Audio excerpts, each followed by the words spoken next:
প্রিয় গাইস, আমি আপনাদের একটি গল্প বলবো। সেই গল্পটা আপনারা মনোযোগ দিয়ে শুনবেন। গল্পটা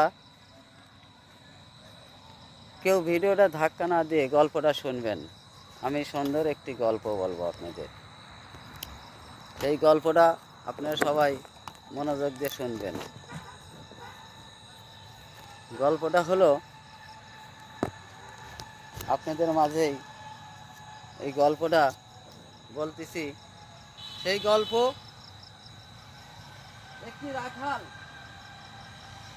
একটি রাখাল গরু নিয়ে মাঠে যায়। সেই মাঠে গরু নিয়ে যখন মাঠে যায় রাখাল, রাখাল প্রতিদিনই রাখাল বলে যে আমারে বাঘে ধরেছে। এইরকম চিল্লি করে যে আমারে বাঘে ধরেছে। তখন রাখাল এই যে চিল্লানো শুরু করে যে ভাই আমাকে বাঁচাও, আমাকে বাঁচাও, আমারে বাঘে ধরেছে।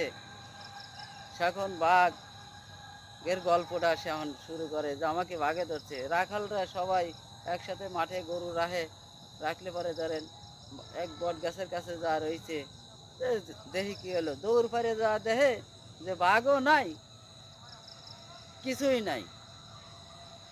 তখন রাখাল হাসতেছে যে শালার দৌড় পারে আইলাম, ওনারে বাঘে ধরেছে, যাই। তখন বন্ধুরা আমার, তখন আর একদিন আবার ওরম গেছে, জালা বলতেছে যে আমারে বাঘে ধরছে, আমাকে বাঁচাও, আমাকে বাঁচাও, আমাকে বাঁচাও। সেই চিল্লাচ্ছে যে আমারে বাঁচাও, বাঘে ধরছে, আমারে বাঁচাও।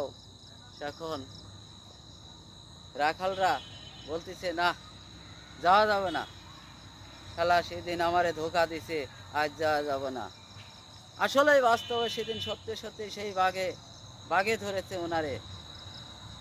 ওই যে একদিন ধোকা দিছিল, ধোকা দেওয়ার কারণেই আজ সত্যি সত্যিই তাকে বাঘে ধরেছে। এখন বাঘটা ওনারে, বাঘ তো বোঝেনি, তো বাঘ মানুষকে ধরলে খেয়ে ফেলায়।